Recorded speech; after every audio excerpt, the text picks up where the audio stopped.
Welcome back to Ellen's Werewolf Romance Collection. I am so glad you're here as we dive into a brand new, heart-pounding journey. Before we head to the high summit for today's story, Her Heat Came Unexpected, take a quick second to join our pack, hit that subscribe button and turn on the notification bell so you never miss a chapter of the Alpha King's claim. And if you're ready to hear the King's roar today, go ahead and smash that like button right now. It truly helps the channel grow. I love seeing how far our community reaches, so please leave a comment below, letting me know where in the world you're listening from today. Whether you're at home, on your commute, or tucked away in your own secret sanctuary, I want to hear from you. As the story unfolds, I encourage you to engage actively. If a specific moment gives you chills or a line of dialogue makes your heart race, drop a comment with the timestamp and tell me your favorite part. I read every single one. Now, find a comfortable spot, take a deep breath, and let's begin. The herbs are failing, the air is changing, and the king is watching. Let's get into the story. Lagertha has survived 21 years as the shame of the Northridge Pack, a daughter with no wolf and no future.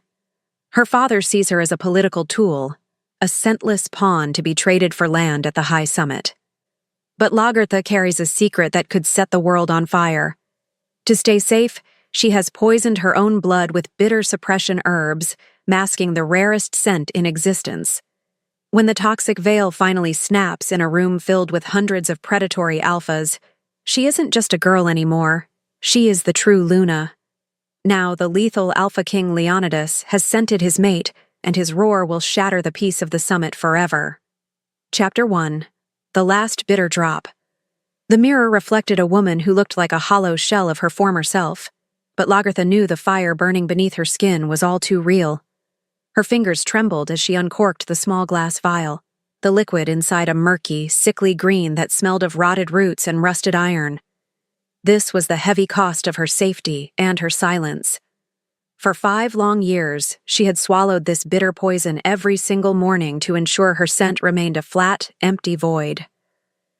To her pack, she was a disappointment, a latent shifter who would never know the call of the moon or the strength of a wolf. To herself, she was a survivor.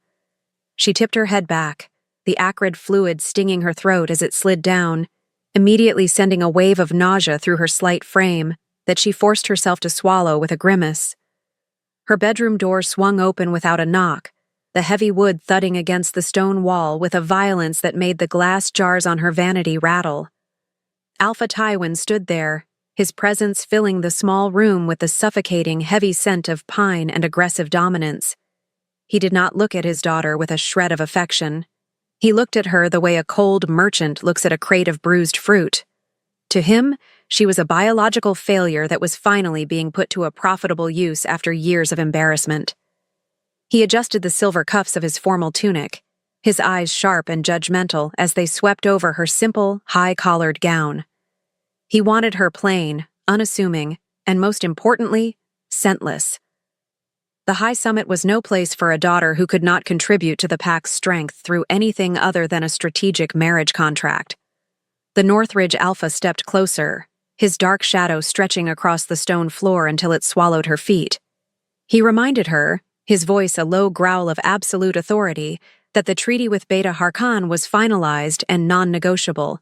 The man was thrice her age and known for a cruel temper that left permanent marks on those under his thumb, but Tywin did not care about the bruises she would likely sustain in her new life.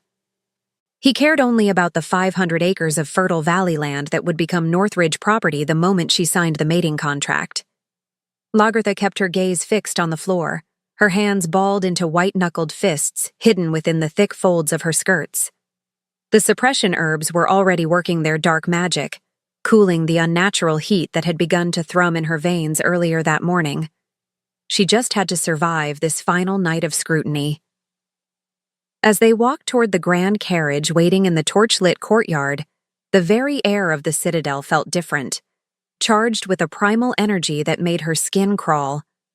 The high summit had brought the most powerful men in the world together under one roof, and the sheer density of alpha pheromones was enough to make a normal wolf's head spin with sensory overload. Lagertha felt the pressure in her chest tightening with every step she took toward the palace, The herbs usually lasted 24 hours without fail, but today, her inner wolf seemed to be scratching at the cage of her ribs with a newfound, terrifying desperation. She climbed into the carriage, her father sitting across from her in a heavy, icy silence that felt like a physical weight. The citadel loomed ahead, a massive fortress of white stone and gold that would either be her sanctuary or her cage. The carriage jolted as it began its steep ascent toward the massive palace doors, the wheels grinding against the gravel. Lagertha looked out the narrow window, watching the colorful banners of a dozen different packs snapping violently in the mountain wind.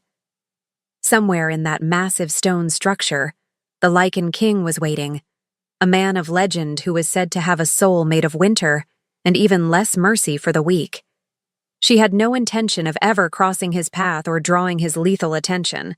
Her only goal was to sign the papers, accept her miserable fate with Harkon, and fade away into the background of a distant pack where she could hide forever.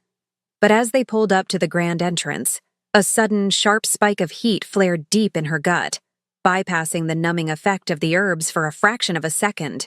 It was a searing warning of a biological storm she could no longer control. Chapter 2. Sold to the highest beta. The grand ballroom of the Lycan Citadel was a sprawling expanse of opulence that felt more like a gilded cage than a place of celebration. Massive chandeliers hung from the vaulted ceilings, dripping with crystals that caught the light and scattered it like frozen starlight across the polished marble floors. Lagertha followed 3 paces behind her father, her head bowed just enough to appear submissive, while her eyes darted around the room, taking in the sheer density of powerful wolves. The air was thick with the competing scents of sandalwood, musk, and rain, each alpha marking their territory with their presence. It was a sensory assault that made her dizzy, especially as the suppression herbs worked to dampen her own instincts, leaving her feeling dangerously exposed in a room full of apex predators who viewed her as little more than a ghost. Alpha Tywin did not stop to greet the lower-ranking pack leaders who tried to catch his eye. He had a destination in mind, and he navigated the crowd with a ruthless efficiency that spoke of his desperation to close this deal. They reached a secluded alcove where Beta Harkon was already waiting, flanked by 2 burly guards who looked as if they were carved from the very mountain stone. Harkon was a man whose age showed in the deep lines around his mouth and the graying hair at his temples, but his eyes remained sharp and hungry. He looked Lagertha up and down with a slow, predatory gaze that made her skin crawl, lingering on her throat as if he could already see the mark he intended to leave there. He was a man who enjoyed breaking things, and the fact that she was a latent shifter only seemed to increase his dark fascination with the upcoming union. The conversation between the 2 men was cold and transactional, stripping away any shred of dignity Lagertha had left.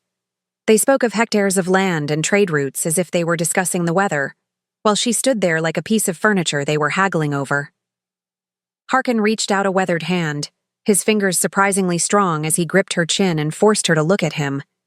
His scent was a cloying, heavy smell of wet earth and decay that made her stomach churn.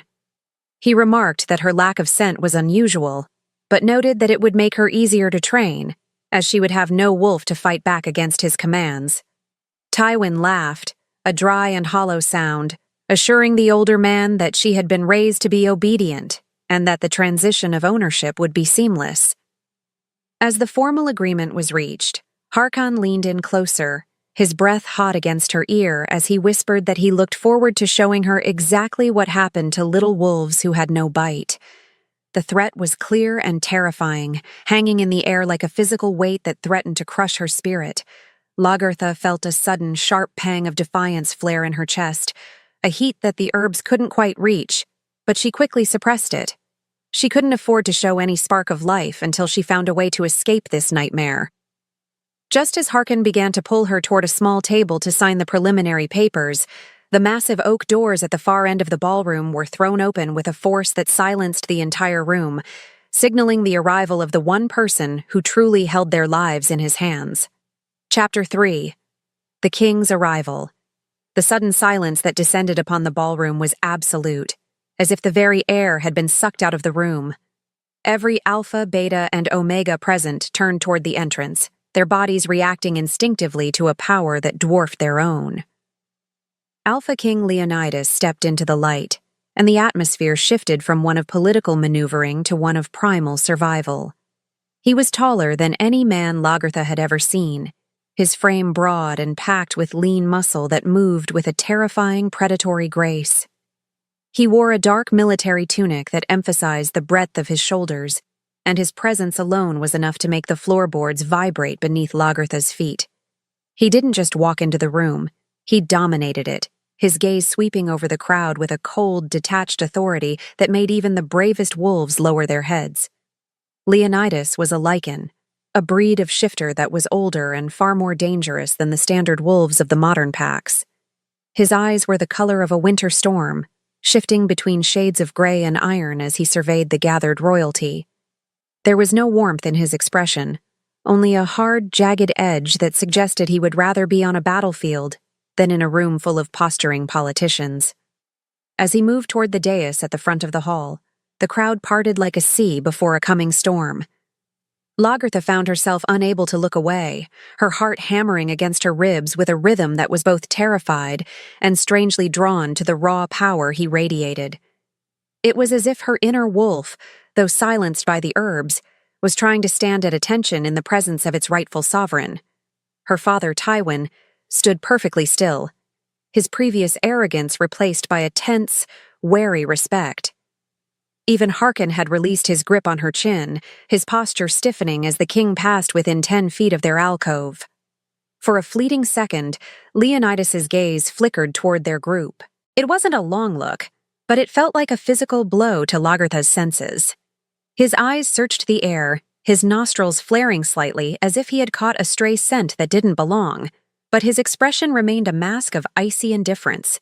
He continued his path to the throne, leaving a trail of heavy silence in his wake that was far more intimidating than any roar could have been. The power he possessed was not just physical. It was a sovereign authority that seemed to rewrite the laws of the room just by existing within it. As the king took his seat, the music resumed, but it felt thin and hollow compared to the heavy energy that now filled the hall. The high summit had officially begun, and the stakes had just been raised to a level Lagertha could barely comprehend. She watched the king from the shadows of her alcove, noticing the way he leaned back in his throne, his fingers drumming a slow, rhythmic pattern on the armrest. He looked bored, as if he were a predator watching a group of harmless sheep, but there was a tension in his jaw that suggested he was on high alert. Lagertha felt a cold dread settling in her gut as she realized that she was trapped in a room with the most dangerous man alive, while her own biology was starting to betray her in ways she couldn't explain. Chapter 4. A Breath of Ozone. The heat inside the ballroom was becoming unbearable, and Lagertha felt the first genuine beads of sweat breaking out along her hairline. The suppression herbs were supposed to keep her cool and scentless, but the proximity to so many powerful alphas was putting an unprecedented strain on her system.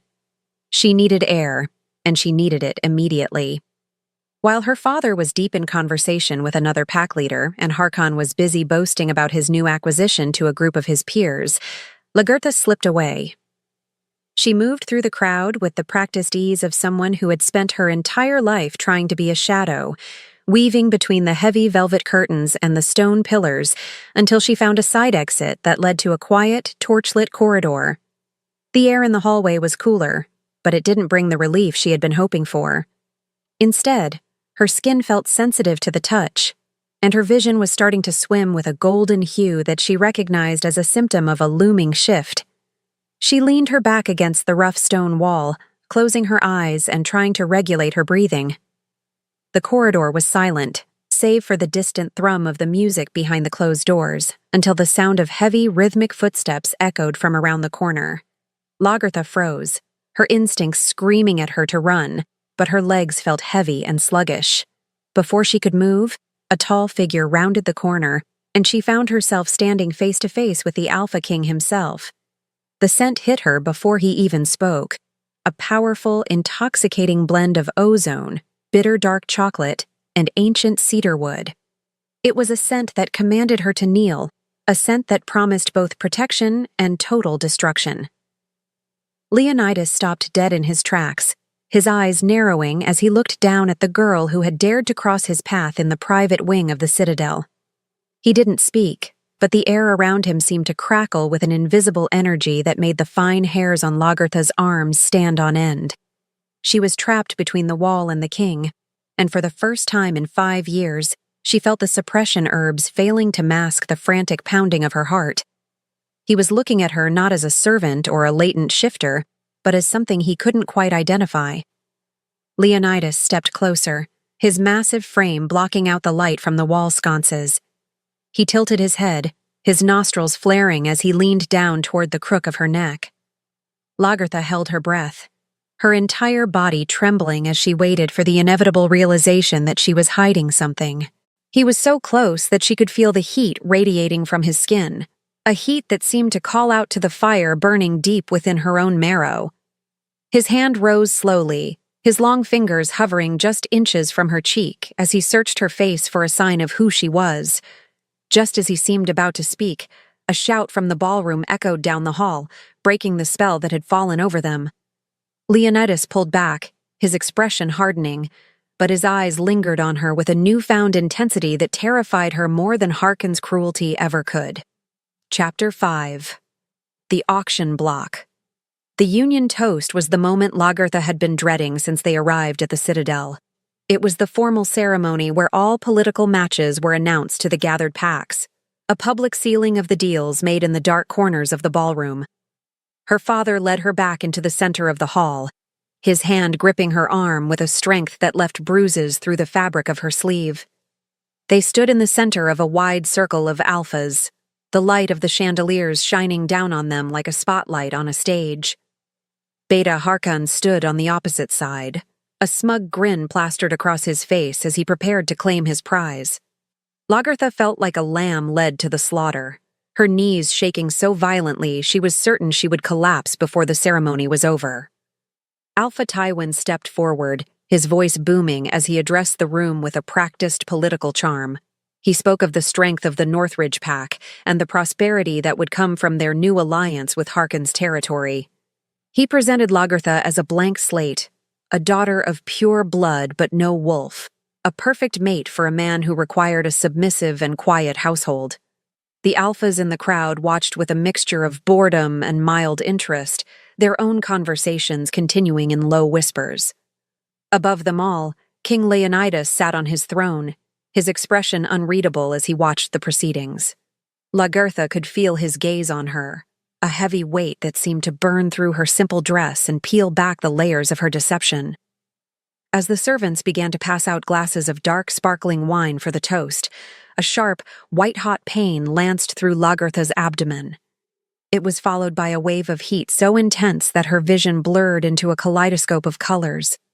The suppression herbs, pushed to their limit by the king's proximity and the stress of the ceremony, were finally breaking. She could feel the toxic veil tearing apart inside her, releasing the dormant energy of her wolf that had been suppressed for years. A low hum started in the base of her skull, growing louder until it drowned out her father's voice. She tried to steady herself, to reach for the vial of herbs hidden in her sash, but her fingers were numb and unresponsive. The air around her began to shimmer with a faint, golden light that only those with the sharpest senses would notice. The music reached a crescendo as the alphas raised their glasses, the liquid shimmering like blood in the light. Lagertha felt a bead of sweat roll down her spine, and with it, the first faint puff of her true scent began to leak into the room. It was subtle at first, a hint of jasmine and wildfire that struggled against the heavy musk of the ballroom, but it was growing stronger with every heartbeat. She looked up, her eyes wide with panic, and saw Leonidas go perfectly still on his throne. His head snapped in her direction, his iron-gray eyes widening as he caught the first trace of a scent that shouldn't exist. The toast was about to be made, but the atmosphere in the room was shifting from celebration to a hunt, as the first predatory growls began to rumble in the throats of the unmated men nearby. Chapter 6. The Poison Cracks. The transition from silence to chaos began with a single, sharp intake of breath from the man standing closest to Lagertha. The suppression herbs, which had served as her armor and her curse for 5 long years, finally surrendered to the overwhelming biological imperative of her true Luna nature. It was not a slow leak, but a total, catastrophic breach. A wave of heat erupted from her core, radiating outward with a force that seemed to distort the very air around her. The scent of star jasmine and wildfire, previously bottled up by toxic chemistry, flooded the grand ballroom like a tidal wave crashing against a shore. It was a scent of such purity and intoxicating power that it bypassed the logic of every male in the room, striking directly at their most primal, animalistic instincts. The Union toast was forgotten as glasses slipped from nerveless fingers, shattering against the marble floor with a series of sharp, rhythmic cracks. The music died a ragged death as the musicians, themselves shifters, lost their grip on their instruments, their eyes wide and glowing with a sudden, predatory light.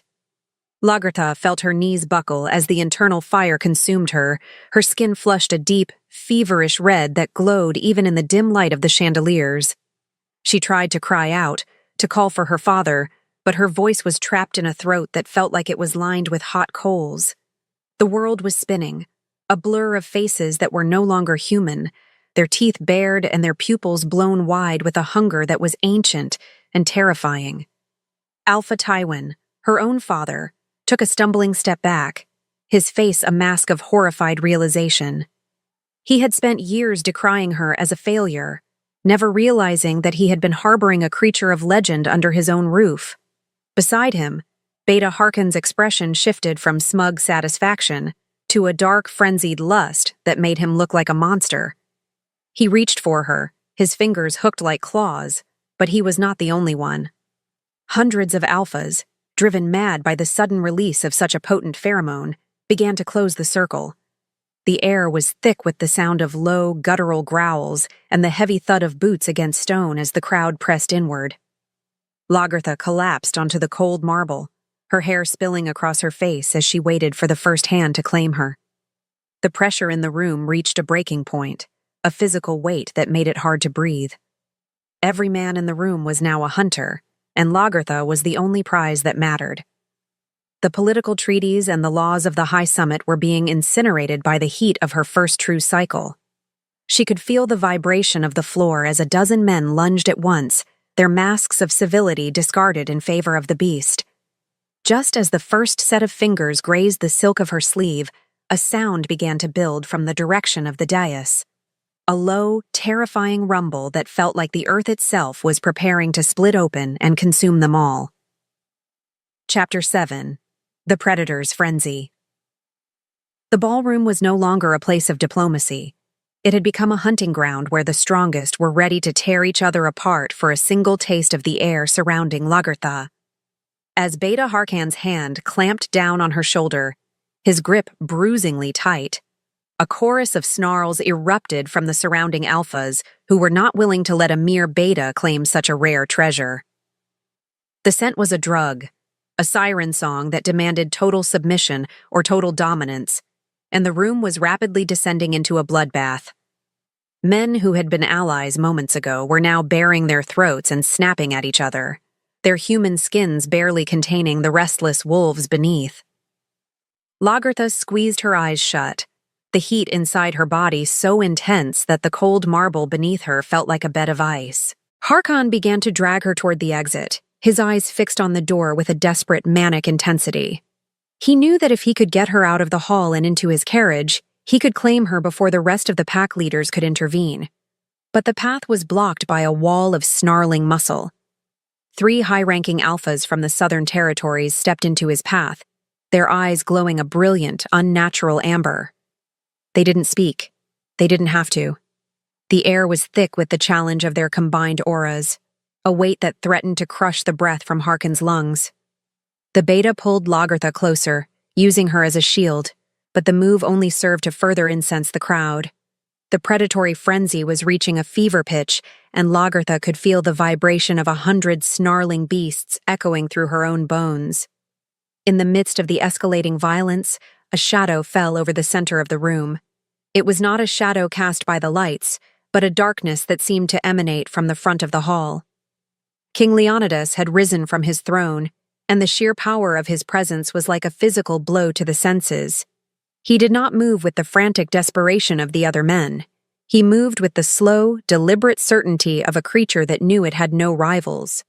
The alphas who were snapping at each other's throats froze as the king stepped down from the dais, his boots clicking against the marble with a sound that was as sharp as a gunshot. His eyes were no longer gray. They were a deep, churning storm of iron and death, fixed entirely on the trembling girl at the center of the chaos. The crowd parted, not out of respect, but out of a deep-seated ancestral fear. The Lycan King was a force of nature that lived by laws they could not understand, and the darkness surrounding him was cold enough to frost the windows. As he approached the circle, the alphas who had been ready to fight to the death scrambled backward, their bodies reacting instinctively to his superior rank. Harkan, however, was too far gone into his lust to recognize the danger until it was standing directly in front of him. He tightened his hold on Lagertha's arm, a defiant snarl curling his lip as he looked up into the face of the sovereign. It was the last mistake he would ever make as a free man, for the king's patience had reached its absolute end. Chapter 8. The Bone-Shattering Roar. The air in the ballroom became so heavy it was nearly impossible to draw a breath as Leonidas stood inches away from the man who dared to touch what the moon had finally provided after a century of waiting. The Alpha King's inner Lycan was no longer a silent passenger. It was a screaming, vengeful force that demanded the total erasure of anyone who stood between him and the scent of star jasmine and wildfire. He looked down at Harkon's hand on Lagertha's shoulder, and the temperature in the room seemed to drop 40 degrees in an instant. The silence that followed was more terrifying than the previous snarling, a hollow, expectant void that waited for the strike of lightning. Leonidas didn't use a weapon. He didn't even use his hands. He simply opened his mouth and unleashed a bone-shattering roar that vibrated through the floorboards and shattered the remaining crystal in the chandeliers. It was a sound that had not been heard in the Citadel for generations. The true voice of a Lycan king claiming his destiny. The roar was laced with a command so potent that it forced every shifter in the room to their knees in an instant. Alphas who had ruled their territories for decades found themselves pinned to the marble, their foreheads pressed against the stone as their bodies betrayed them, forced into a posture of absolute submission. Even Harkon was thrown backward by the sheer concussive force of the sound, his grip on Lagertha snapping as he collapsed into a heap of trembling limbs. "No one dares come close!" The words were not spoken. They were a decree that echoed through the very souls of those present. The king's voice carried the weight of an entire bloodline, a command that could not be ignored by anything with a pulse. As the echoes of his roar continued to bounce off the high stone walls, Leonidas moved.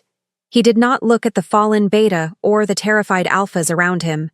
His focus was entirely on Lagertha, who was curled on the floor, her body racked by the tremors of a heat that was finally being answered. He reached down, his movements surprisingly gentle for a man of such immense power, and slid his arms beneath her small frame. As he lifted her, his scent enveloped her like a thick protective blanket. The ozone and cedarwood acted as a stabilizer for her frantic senses, cutting through the haze of the heat and providing the first moment of relief she had felt since the herbs failed. Before the entire assembly, the king unfastened the heavy, fur-lined cloak from his own shoulders and wrapped it tightly around her. He was not just covering her, he was marking her. His scent was now all over her, a warning to the world that she was under his total protection. He looked out over the sea of bowed heads, his eyes burning with a promise of violence for anyone who dared to look up.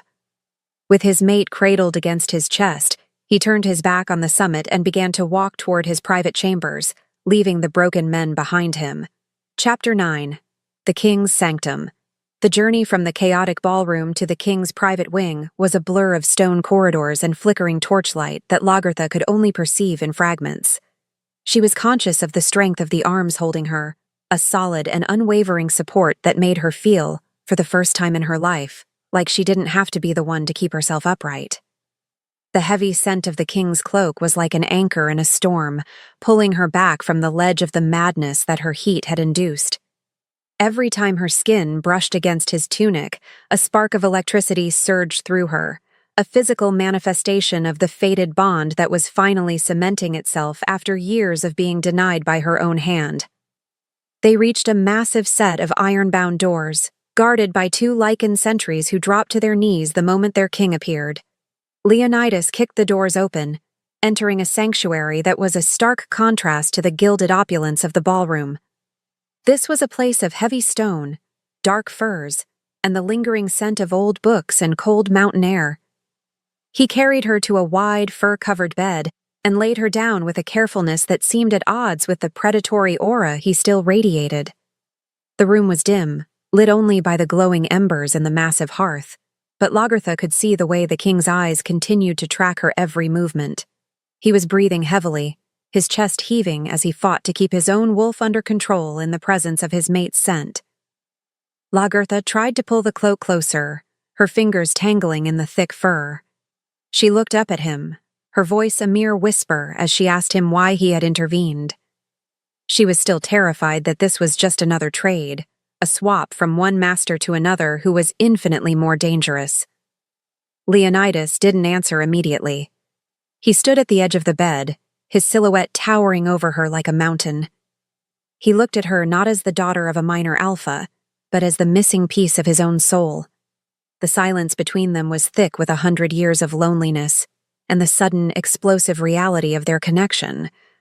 He reached out, his hand hovering over her forehead, before he finally spoke in a voice that was low and raspy with restrained desire. He told her that he had spent his entire life believing the moon had forgotten him, that he was destined to rule a kingdom of darkness without a light to guide him. The heat radiating from her was not just a biological event to him. It was a miracle. But even as he spoke, the sound of heavy footsteps outside the door reminded them that the world would not simply let them be. The high summit was in shambles, and the alphas downstairs would soon realize that the king had taken the greatest prize in shifter history for himself. The political fallout would be catastrophic, but as Leonidas looked down at Lagertha, it was clear that he would burn every kingdom to the ground before he let anyone take her back. Chapter 10. The Fever of the First Night. As the night deepened, the fever of Lagertha's first heat intensified, turning her skin into a map of fire and desperate need. The room felt smaller, the air thick with the scent of their combined auras as the bond began to pulse with a life of its own. Leonidas sat in a heavy chair by the hearth, watching her with a gaze that never wavered. He was a man who prided himself on his iron discipline, but tonight, that discipline was being tested to its absolute breaking point. Every whimper that escaped Lagertha's lips was like a physical blow to his restraint, his inner wolf pacing the floor of his mind and demanding that he complete the marking process. He knew that she was fragile, her body recovering from the years of poison she had ingested, and he refused to take her while she was not fully herself. Lagertha tossed and turned on the bed, the silk sheets feeling like sandpaper against her heightened senses. She was caught in a haze where the past and the present merged into a confusing tangle of fear and longing. She remembered her father's cold eyes and Harkin's greasy grip, and she flinched, even in her sleep. Leonidas was across the room in an instant, his large hand resting on her shoulder to steady her. The moment his skin touched hers, the tremors in her body subsided, replaced by a deep, resonant hum of satisfaction. She opened her eyes, the golden hue of her wolf reflecting the firelight, and she reached for him with a desperation that broke his heart. She didn't want to be alone in the dark anymore. She wanted the man who had roared for her. The king leaned over her, his long hair falling forward to frame his face as he looked into her eyes. He whispered words of comfort in a language that was older than the Pax, a soft, guttural lilt that seemed to soothe the wildness in her blood. He told her that she was safe, that no one would ever touch her again without her consent, and that he would be the shield between her and the world. It was a vow made in the quiet of the night, but it carried the weight of a blood oath. Lagertha felt the tension in her chest begin to ease, the heat shifting from an agonizing fire to a warm, glowing ember that promised a future she had never dared to imagine. She was no longer a shadow hiding in the corners of her father's house. She was the focus of a king's devotion. Outside the window, the moon hung low and heavy over the mountains, witnessing the beginning of a shift in the balance of power. The other alphas were likely already plotting, their jealousy and greed overcoming their fear of the Lycan throne. They would see Lagertha as a weakness to be exploited, a way to bring the king to his knees. But as Leonidas watched over his sleeping mate, his eyes hardened into flint. He knew the war was coming, and he was prepared to be the monster the world expected him to be if it meant keeping her by his side. The first night of their bond was drawing to a close, but the story of the true Luna and the Alpha King was only just beginning to be written in the blood of their enemies. Chapter 11. The Slow Poison. The first light of dawn crept through the heavy velvet curtains of the royal bedchamber, casting long, pale streaks across the stone floor. Lagertha stirred beneath the layers of fur, her body feeling heavy and disconnected, as if she were returning from a long journey into a dark, swirling abyss. The frantic heat that had consumed her throughout the night had settled into a low, manageable throb, but in its place was a bone-deep exhaustion that made even lifting her eyelids feel like a monumental task. As she shifted, she became aware of a presence at the edge of the bed. Leonidas remained where he had been for hours, his posture rigid, and his eyes fixed on her with an intensity that suggested he hadn't blinked since the sun went down. He looked weary, yet his aura was still as sharp and protective as a serrated blade.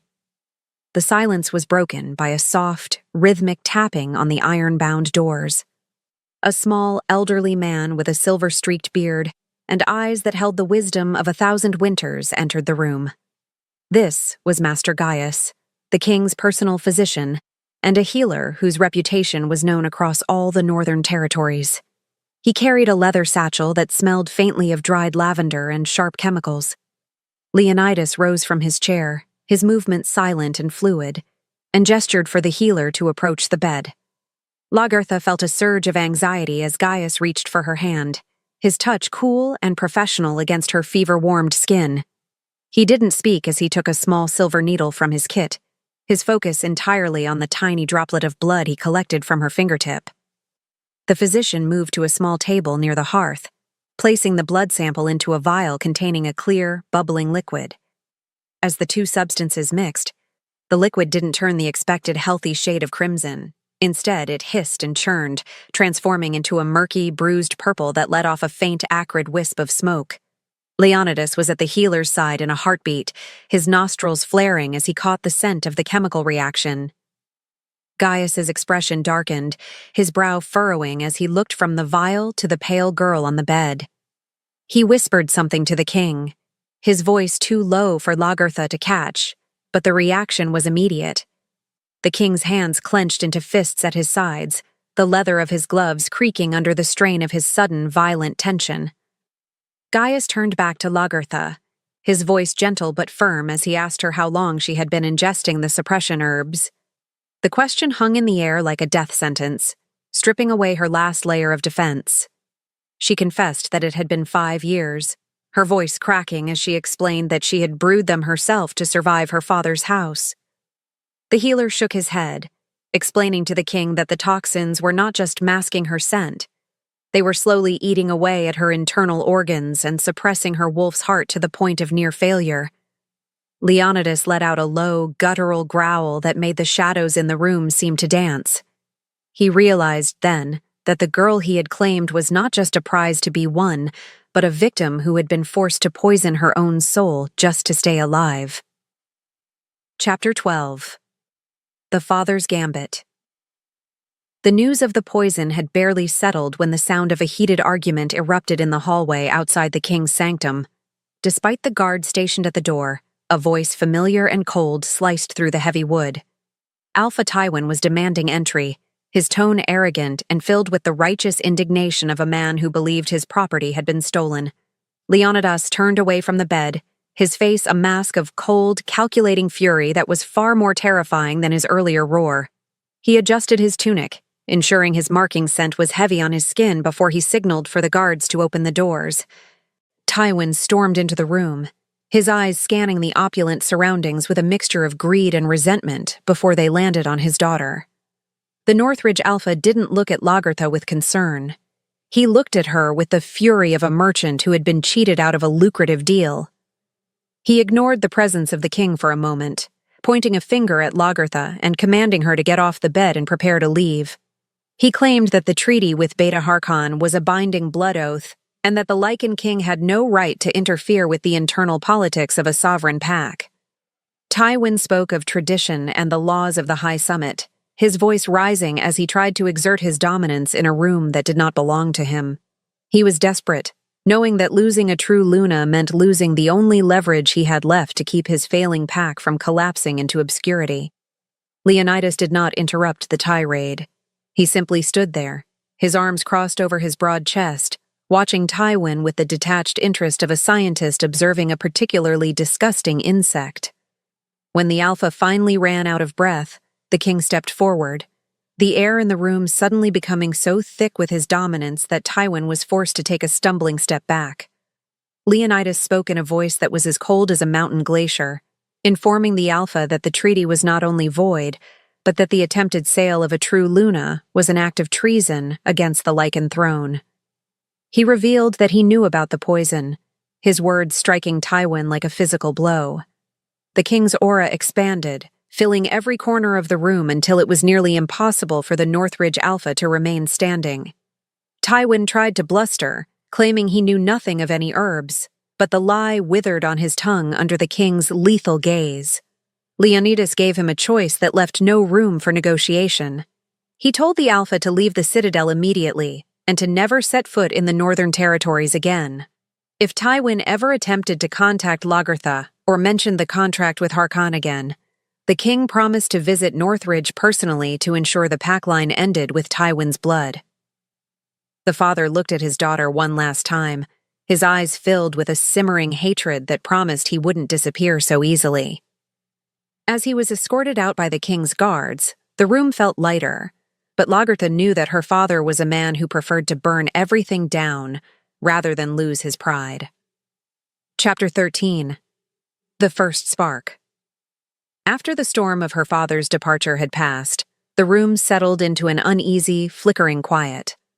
Master Gaius had provided a new elixir, this one sweet and cool, to begin the process of flushing the toxins from Lagertha's system.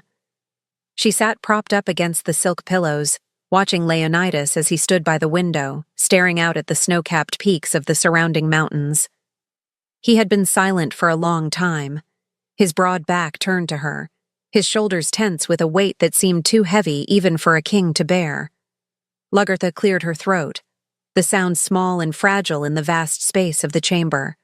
She thanked him, not just for the rescue, but for seeing the truth when everyone else had been blinded by the mask she wore. Leonidas turned, his iron-gray eyes softening as they landed on her face. He moved toward the bed and sat on the edge, keeping a respectful distance that Lagertha found both comforting and confusing. He asked her why she had chosen such a painful path, why she had risked her life to stay hidden. Lagertha looked down at her hands, her voice trembling as she described the life of a female in the Northridge pack. She told him about the girls who were traded like cattle, and the Lunas who were nothing more than brood mares for ambitious alphas. She had chosen the poison because it was the only thing she could control. By being a latent shifter, she was worthless, and in her worthlessness, she had found a small, bitter piece of freedom that she wasn't ready to give up. The king listened with a focus that made her feel as if her every word was being etched into his memory. He admitted that his own life had been a series of cold, hollow victories, and that he had forgotten what it felt like to have a purpose beyond the preservation of his borders. He reached out, his large hand covering hers where it rested on the furs. The spark that ignited between them was instantaneous, a surge of pure golden energy that made the air hum with the power of their fated bond. It wasn't the frantic predatory hunger of the previous night. It was something deeper, a recognition of two souls that had been walking through the dark for far too long. For the first time, Lagertha didn't pull away from the contact, finding a strange solace in the heat of his palm. They talked long into the afternoon, sharing fragments of lives that had been lived in isolation. Leonidas spoke of the ancient lichen blood that ran through his veins and the burden of a crown that required him to be more beast than man. Lagertha spoke of the secret garden she had kept in the mountains and the dreams of a life where she didn't have to look over her shoulder every time she took a breath. As the sun began to set, painting the room in shades of amber and violet, the distance between them seemed to vanish. They were no longer a king and a servant, or a predator and a prize. They were two people standing on the edge of a new world, unaware that the shadows were already beginning to gather at the base of the palace walls. Chapter 14. Training the Queen. 3 days had passed since the high summit, and Lagertha's strength was returning with a speed that baffled even Master Gaius. Without the suppression herbs clogging her system, her true wolf was beginning to stir, its presence a low, rhythmic thrum in the back of her mind. Leonidas decided that the time for hiding was over. He took her to a private terrace that overlooked the sprawling forests of the citadel, a place where the air was thin and the wind carried the scents of 100 different life forms. He explained that a true Luna's power was not just in her scent, but in her ability to project her aura as a shield or a weapon.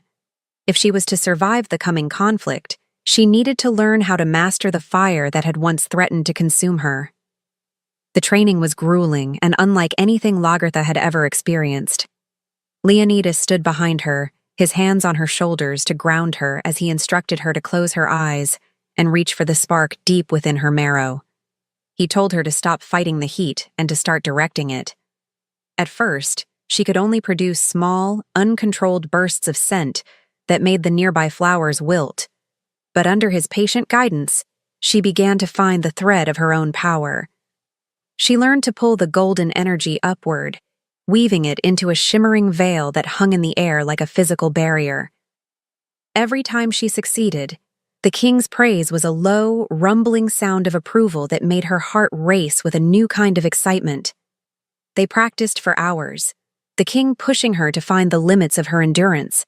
He taught her how to filter the overwhelming sensory input of the shifter world, showing her how to pick out a single heartbeat from the cacophony of the citadel below.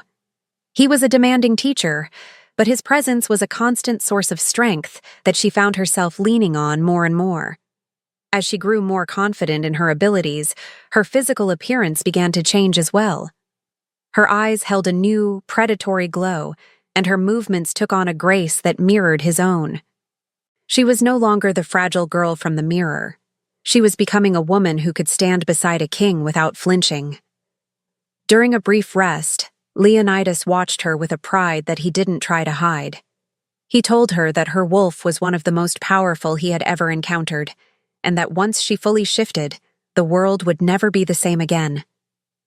Lagertha looked out over the kingdom she was destined to co-rule, feeling a sense of belonging that she had never known. But as they prepared to head back inside, a messenger arrived with a sealed scroll that bore the crest of a coalition of Southern Alphas. Leonidas scanned the contents, his expression turning to stone as he realized that her father had indeed found allies. The message was a formal challenge to his claim, signed by 12 different pack leaders who demanded that the true Luna be returned to the proper authorities for the good of the species. Chapter 15. The Shadow Coalition. The tension in the Citadel's war room was thick enough to choke the breath from the lungs of the seasoned warriors gathered around the massive stone table. Leonidas stood at the head of the room, his hands braced against the map of the territories, his eyes scanning the positions of the various packs that had signed the challenge. The Southern Alphas, led by the humiliated Beta Harkon and backed by the bitter remnants of the Northridge Pack, were mobilizing their forces. They were calling themselves the Shadow Coalition, claiming that the Lichen King had broken the sacred laws of the High Summit by taking a mate who was already promised to another. It was a flimsy excuse for a power grab, but it was enough to incite the greed of those who feared the king's growing influence. Lagertha stood by the window, her new cloak wrapped tightly around her shoulders as she listened to the reports of troop movements and border skirmishes. She felt a cold knot of guilt tightening in her chest, knowing that her presence was the catalyst for this brewing war. She looked at the men in the room, realizing that they were all preparing to bleed for a woman they had only known for a few days. Leonidas seemed to sense her thoughts, his gaze flickering toward her with a reassurance that didn't quite reach his eyes. He informed his generals that he would not negotiate with traitors and that any pack that crossed the Lycan border would be met with absolute force. His resolve was unshakable, but the sheer number of enemies gathering against them was a sobering reality. The scouts reported that the coalition was using silver-laced weaponry, a clear violation of the ancient treaties that governed wolf-on-wolf warfare. This wasn't just a political disagreement, it was an attempt at extermination. Harkon was using his vast wealth to hire mercenaries from the lawless zones, men who had no honor and even less mercy. They were planning to draw Leonidas away from the citadel, hoping to leave Lagertha vulnerable so they could snatch her back and use her as a breeding prize to bolster their own bloodlines. The king's jaw tightened as he listened to the details of the plot, his inner Lycan snarling at the thought of any other male even looking at his mate. He knew he had to stay in the citadel to protect her, but he also knew his packs expected him to lead from the front. As the meeting adjourned, Leonidas approached Lagertha, his voice a low, urgent murmur that only she could hear. He told her that the next few days would be the most dangerous of her life and that she must never leave his sight. He was planning to move her to the inner fortress, a place where the walls were reinforced with ancient magic and guarded by his most loyal Lycans. Lagertha nodded, her hand resting on the hilt of the small dagger he had given her for protection. She wasn't the same girl who had cowered in her father's house, but the weight of the coming conflict was a heavy burden to carry. Just as they turned to leave the war room, a distant explosion rocked the foundation of the palace, followed by the terrifying sound of the alarm bells ringing from the high towers. Chapter 16. Training the Queen. The alarm bells that had shattered the evening silence were eventually silenced, revealed to be a diversionary tactic by coalition scouts testing the perimeter defenses. However, the incident served as a chilling reminder that the time for gentle recovery had reached its end. In the high-walled training court of the inner fortress, Leonidas stood opposite Lagertha, his arms crossed over his massive chest as he watched her struggle to harness the raw power of her true Luna heritage. The air shimmered around her, distorted by the heat she was generating as she tried to project her aura into a solid barrier. It was a taxing process that left her breathless and trembling, her inner wolf still unaccustomed to the lack of suppression herbs that had stifled its growth for so many years. Leonidas moved with the silence of a mountain lion, circling her and pointing out the leaks in her concentration where her energy was fraying at the edges. He instructed her to stop treating her power as an external tool and to instead view it as a natural extension of her own will. He spoke of the way a Lycan king commands the very air in a room, not through brute force, but through the absolute certainty of his own existence. Lagertha took a deep breath, reaching deep into the core of her being to find the spark that had been buried under layers of bitter liquid and fear. She visualized the golden energy flowing through her veins, coating her skin in a protective layer that felt like warm sunlight. As she pushed outward, the shimmering veil around her stabilized, turning into a dome of light that hummed with a low, resonant frequency. The king stepped forward, testing the strength of her barrier with a focused pulse of his own dark dominance. The two energies clashed with a sound like a muffled thunderclap, sending a shower of sparks across the stone floor. Lagertha gritted her teeth, her feet sliding backward an inch, but she did not let the shield shatter. She looked up at Leonidas, her eyes glowing with a fierce amber light that signaled the awakening of her true spirit. He nodded in approval, his expression softening for a fleeting second before he commanded her to drop the shield and move into a series of physical strikes. He was not just teaching her to use her scent, he was teaching her to fight with the lethality of a queen who would one day lead an entire species into battle. As the sun dipped below the horizon, the training became a dance of shadows and light. Lagertha found that her reflexes were sharpening with every passing hour, her body responding to the king's movements with a grace she had never known she possessed. They moved in perfect sync, a blur of motion that left the stone court scarred with the marks of their power.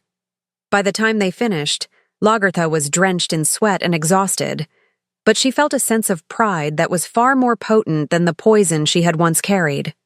She was no longer a victim waiting to be traded. She was a sovereign in the making.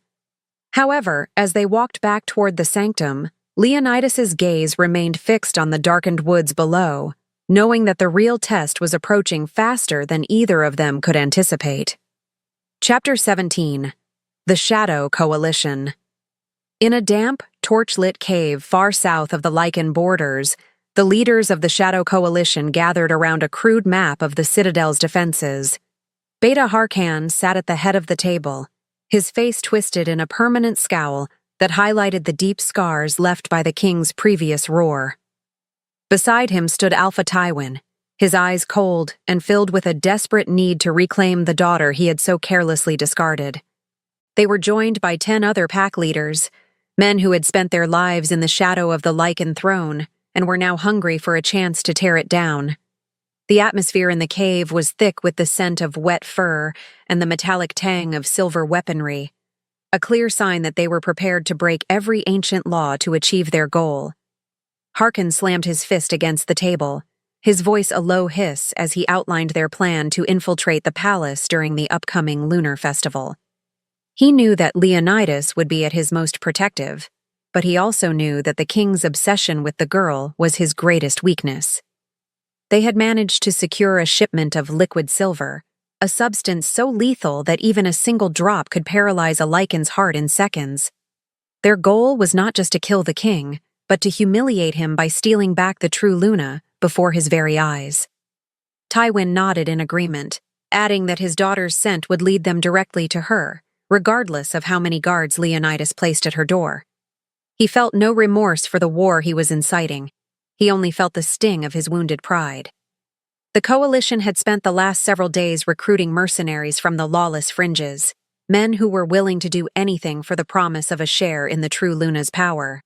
They planned to launch a series of coordinated attacks on the border villages to draw the king's main forces away from the citadel, leaving the inner sanctum vulnerable to a surgical strike.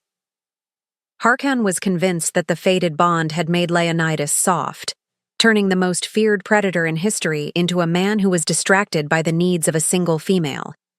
They whispered about the treaties they would rewrite once the Lycan line was extinguished, their greed blinding them to the sheer scale of the wrath they were about to invite upon their own packs.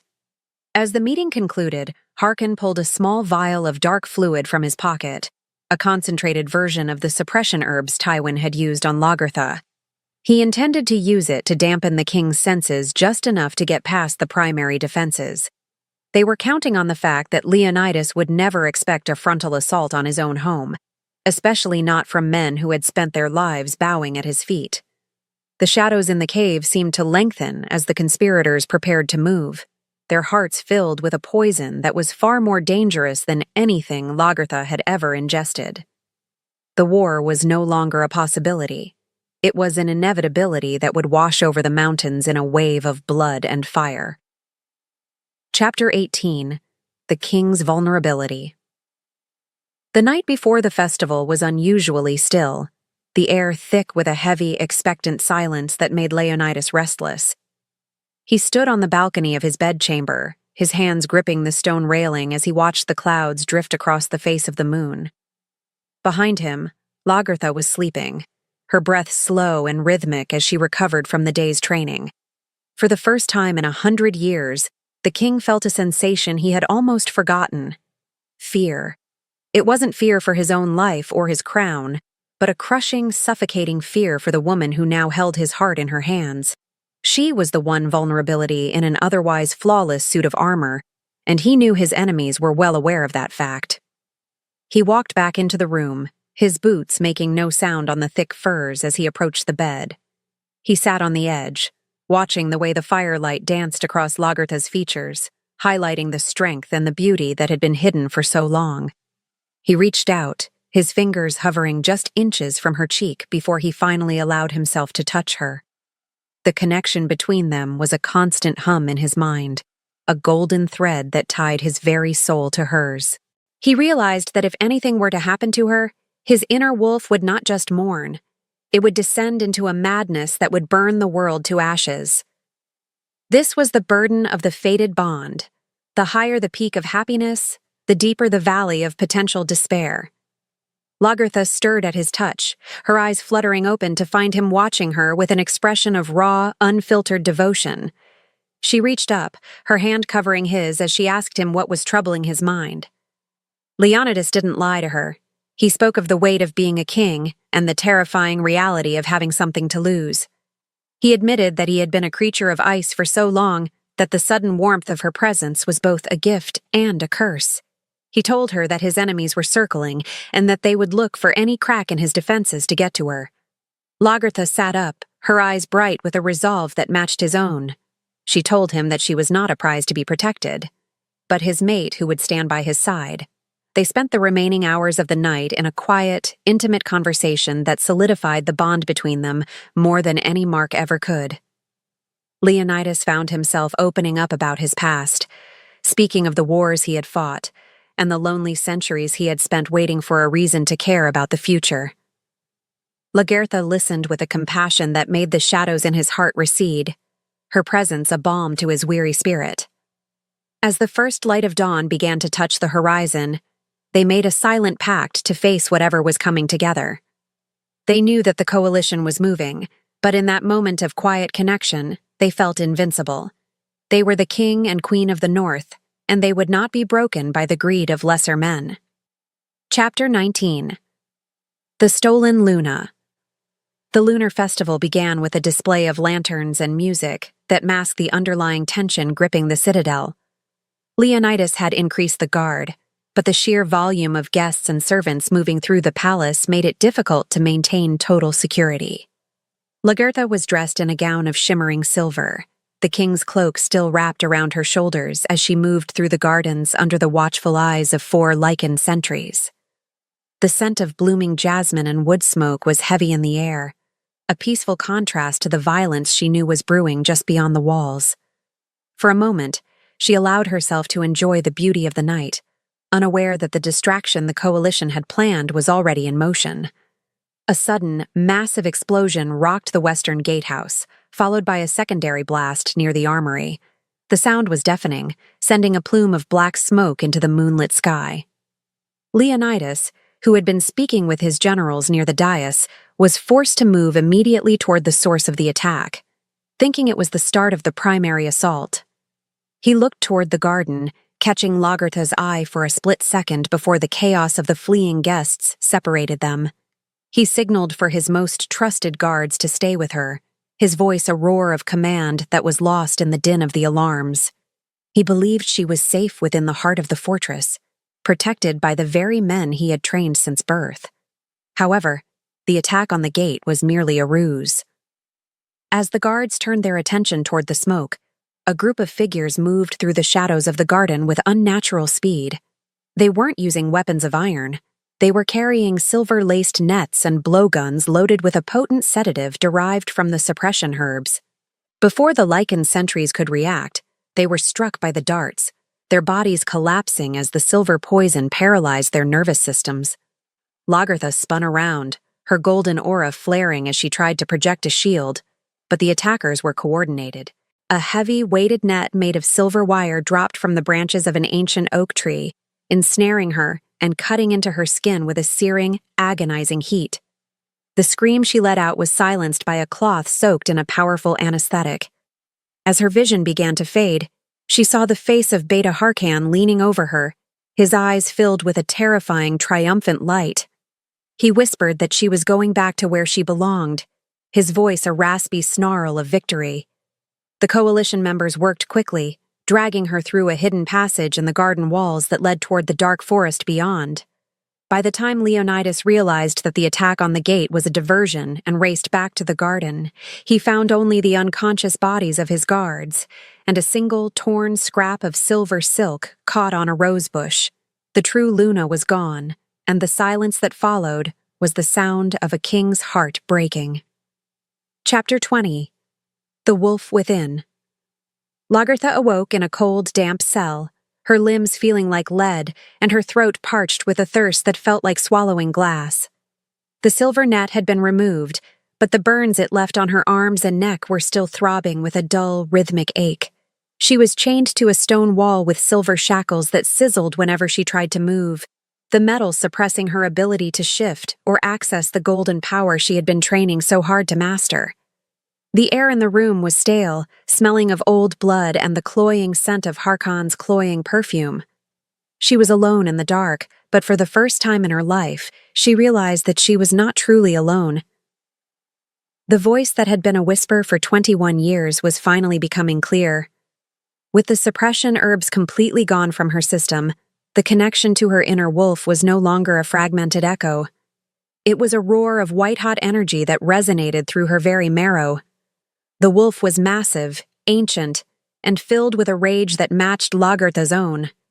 It didn't speak in words, but in a series of primal images and sensations that told her one thing: the silver could hold her body, but it could not hold her spirit. She closed her eyes, ignoring the pain of the shackles as she reached deep into the core of her being to find the spark Leonidas had taught her to nurture. She realized that the king's training had prepared her for this moment, not just as a queen, but as a predator who was tired of being the prey. The door to the cell creaked open, and Alpha Tywin stepped inside, followed by Harkon. They looked at her with a mixture of amusement and contempt, believing she was finally broken and ready to be used. Tywin spoke of the mercy he was showing her by not killing her for her betrayal, while Harkon described the life of breeding and subservience that awaited her in the south. They believed that without the king, she was nothing more than a scentless girl who had gotten lucky for a few days. Lagertha didn't respond with words. She simply watched them with eyes that were no longer human. The golden hue of her wolf was beginning to bleed into her irises, a silent warning that they were far more dangerous than they realized. As Harkon stepped closer to taunt her, Lagertha felt a surge of energy that pushed against the silver bindings. The metal glowed a dull red, the heat of her true Luna nature beginning to fight back against the poison of the shackles.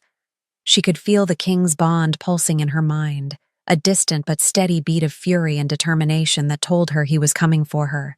But she knew that she couldn't wait for him to save her. She had to be the one to break the chains that had held her for her entire life. As the wolf within her bared its teeth and prepared to lunge, a sudden violent tremor shook the foundation of the prison, and a roar echoed through the stone walls that made her heart leap with hope. Chapter 21. The Lycan's Wrath. The mountain stronghold where the coalition had sought refuge did not just tremble, it groaned under the weight of a fury that was not entirely physical. Outside the heavy stone walls, Leonidas moved through the coalition's ranks like a shadow made of blades and cold iron. He had discarded his royal tunic, his bare chest smeared with the blood of those who had dared to stand between him and his mate. He was no longer a king practicing diplomacy. He was a primal force of nature, a Lycan who had been denied his soul for a century, and was now taking it back with a violent, terrifying efficiency. Every swing of his claws and every guttural snarl sent a message to the remaining traitors that there would be no survivors left to tell the tale of their rebellion. The silver-laced arrows and nets that had been designed to stop a standard wolf did little to slow the king's advance. His Lycan blood, ancient and thick with a power that predated the modern packs, burned through the toxins before they could reach his heart. He reached the main gate of the prison, his eyes glowing a deep, murderous crimson that cast a hellish light on the faces of the guards. With a single, concentrated burst of his aura, he tore the iron-reinforced wood from its hinges, the sound of the metal snapping echoing through the valleys like a clap of thunder. He did not stop to celebrate his entry. He followed the thread of the bond, the golden light of Lagertha's soul acting as a beacon through the darkness of the dungeon. Deep below the earth, Lagertha felt the moment he breached the outer defenses. The bond, which had been a steady pulse in her mind, suddenly flared with a heat that was almost painful. She could feel his rage, a cold and suffocating weight that threatened to overwhelm her own senses. She watched as the torches in her cell flickered and died, the air becoming thick with the scent of ozone and ancient cedarwood. Tywin and Harkon stood frozen, their previous arrogance replaced by a paralyzing terror as they heard the screams of their men echoing down the spiral staircase. They realized too late that they had not captured a weakness. They had invited a calamity into their house. Leonidas reached the final corridor, his presence so heavy that the stone walls began to crack under the pressure of his dominance. He found the cell door and ripped it from the masonry with his bare hands, the sound of stone grinding against stone filling the small chamber. He stood in the doorway, a towering silhouette of death and retribution, his gaze landing on the silver shackles cutting into Lagertha's skin. The roar that escaped his throat was not a command this time. It was a promise of total annihilation. However, as he stepped forward to claim her, Harkon lunged from the shadows, a long spear tipped with a massive, jagged shard of pure silver aimed directly at the king's exposed heart. Chapter 22. White Light and Wildfire. The silver spear moved with a lethal, singing whistle through the air, aimed at the one place where Leonidas was vulnerable. The king, driven by a need to reach Lagertha, had left himself open for a split second, and Harkon was desperate enough to take the gamble. Lagertha saw the movement as if it were happening in slow motion, the glint of the moonlight reflecting off the poisonous metal. In that moment of absolute crisis, the last remnants of her fear and the lingering echoes of the suppression herbs were incinerated. The wolf within her, a creature of pure white light and ancient wildfire, finally broke through the final barriers of her human mind. She didn't just shift.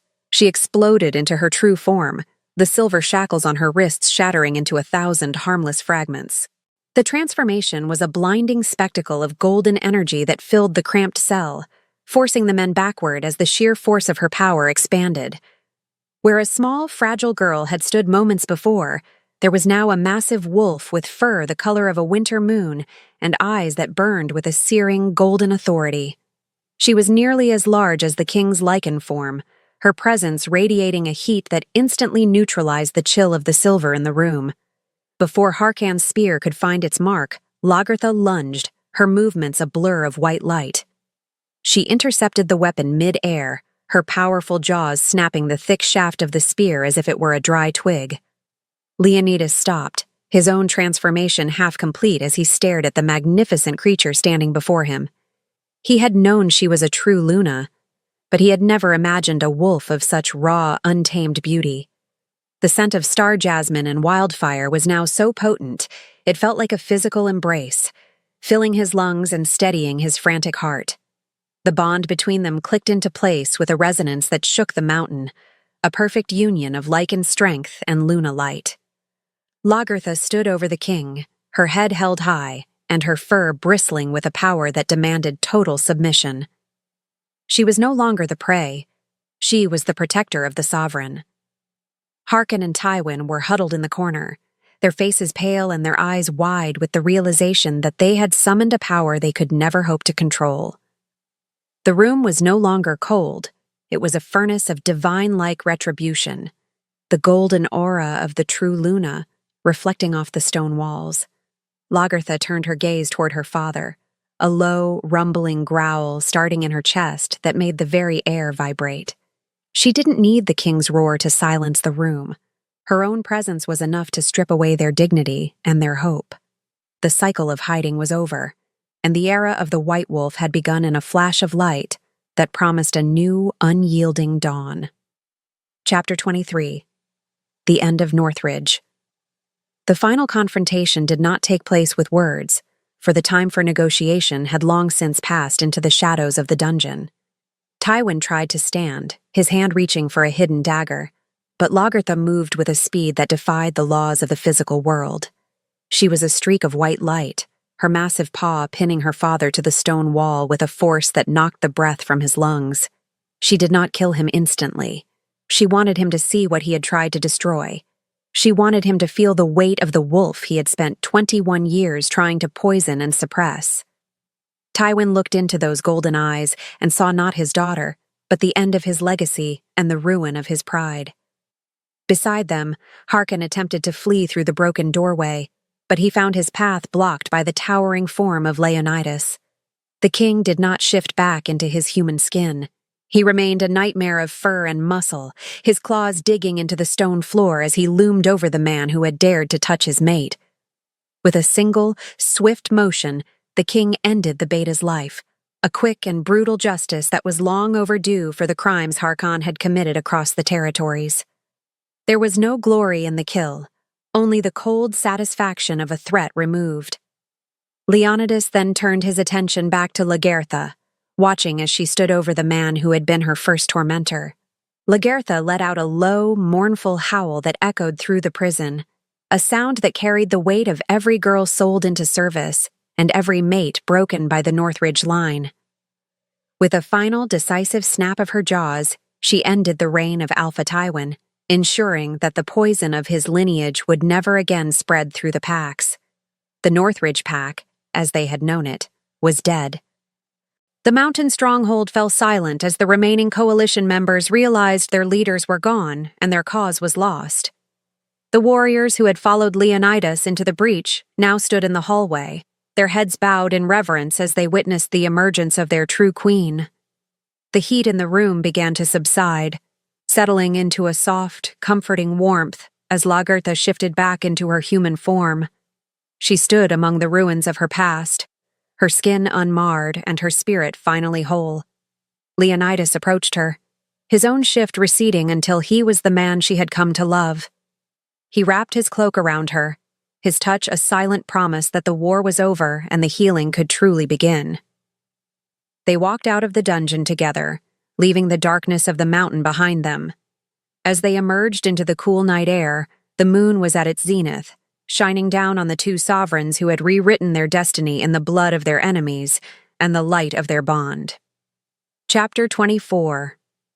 Long live the King and Queen. 1 month later, the Lycan Citadel was no longer a place of cold stone and guarded secrets. It had been transformed into a beacon of hope for every pack across the northern and southern reaches. The high summit had been reconvened, but this time the atmosphere was one of genuine unity rather than forced diplomacy. Hundreds of wolves gathered in the grand ballroom, the scent of fresh pine and blooming jasmine filling the air in a celebration that would be remembered for centuries. At the head of the hall, the two thrones were no longer separated by rank or distance. They sat side by side, carved from the same ancient oak and draped in the furs of the royal line. Leonidas stood first, his presence as commanding as ever, but there was a new light in his eyes, a warmth that had been missing for over 100 years. He looked out at the assembly, his voice clear and steady as he spoke of the future. He announced that the era of transactional matings and the suppression of female power was at an end. Under his rule and the guidance of his queen, the packs would be judged not by the lands they held, but by the honor with which they treated their own. He turned toward Lagertha, his hand extended in a gesture of absolute respect and love that made the crowd roar with a new kind of fervor. Lagertha rose from her throne, her gown a masterpiece of white silk and gold that shimmered like the moon on a still lake. She was no longer a shadow or a secret. She was the Lycan Queen, the true Luna, whose scent now filled every corner of the citadel with peace and strength. She spoke to the gathered women and the latent shifters, telling them that their voices would never again be silenced by the greed of men. Her golden aura flared briefly, a soft and beautiful reminder of the power she possessed, casting a protective glow over the entire room. The bond between her and Leonidas hummed with a perfect, unbreakable frequency that everyone in the room could feel in their very bones. The coronation concluded with a roar that was shared by every wolf in attendance, a sound of joy that echoed across the mountains and into the valleys.